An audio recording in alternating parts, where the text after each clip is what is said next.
en septembre dernier, la directrice générale de l'UNESCO, Mme Irina Bokova, a procédé au lancement de l'Alliance mondiale pour l'éducation. Et cela s'est fait sous l'égide des Nations Unies, parce qu'il faut savoir que c'est l'ONU qui a demandé à l'UNESCO de mettre en place cette alliance, de la vulgariser et de faire en sorte que l'alphabétisation soit au centre des priorités dans les différents pays à travers le monde. Mais pourquoi ce fait? Tout le monde fait le constat qu'il ne pourrait avoir de développement durable sans une éducation et surtout une éducation de qualité. Aujourd'hui, tous les pays du monde ont mis en priorité l'éducation de la jeunesse, à commencer par le développement de la petite enfance, la prise en compte de l'éducation au niveau du primaire, du secondaire et même du supérieur. Mais il faut savoir que malgré les avancées qui sont faites, malgré cette mobilisation mondiale autour de l'éducation, malgré le fait que presque tous les pays aujourd'hui ont une politique d'obligation scolaire pour faire en sorte que tous les enfants soient scolarisés, vous avez encore dans le monde plus de 700 millions de personnes qui n'ont pas eu la chance, elles, d'être scolarisées.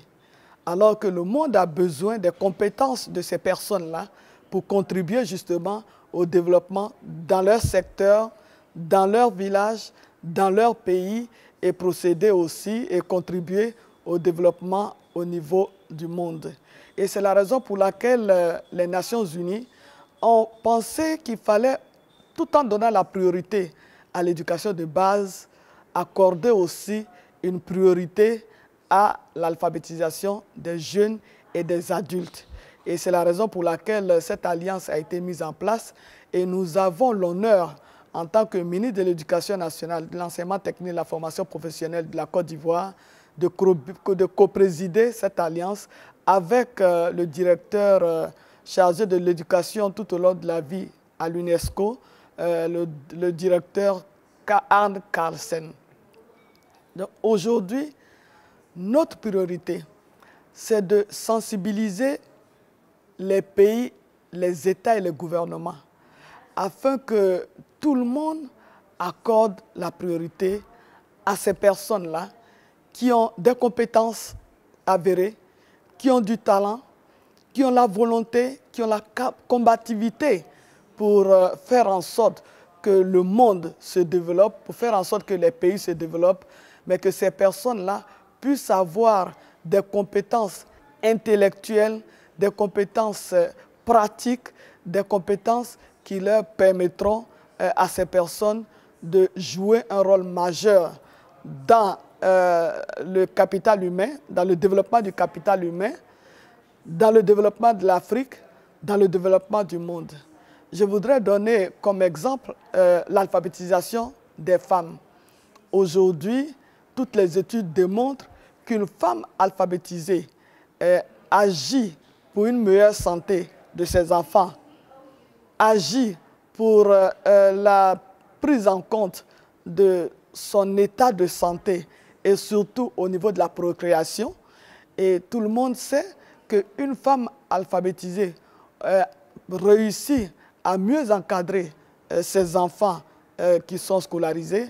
Et tout le monde sait qu'une femme alphabétisée arrive à améliorer ses activités, avoir plus de revenus et contribuer efficacement au bien-être de sa famille, mais surtout à avoir une dignité, aussi bien dans sa famille que dans son environnement. Et c'est la même chose pour les jeunes. Un jeune qui est alphabétisé a les moyens et les capacités de pouvoir soit créer une activité, soit avoir un emploi, mais c'est un jeune qui est occupé sainement, qui peut se prendre en charge, qui peut contribuer au développement de son pays. Et évidemment, c'est un jeune qui n'est pas enclin à la violence. En général, un jeune qui est alphabétisé, qui a des compétences et qui a un emploi, ne s'adonne pas à la violence, ne s'adonne pas à la drogue, ne s'adonne pas au terrorisme. Et c'est la raison pour laquelle le monde entier pense que l'on doit tout mettre en œuvre pour faire en sorte que ce grand nombre de personnes analphabètes dans le monde, que ces personnes-là puissent avoir des compétences, des connaissances, de la culture pour pouvoir se réaliser, pour pouvoir s'épanouir, pour pouvoir contribuer au développement et surtout pour pouvoir œuvrer pour la paix, la sécurité à travers le monde.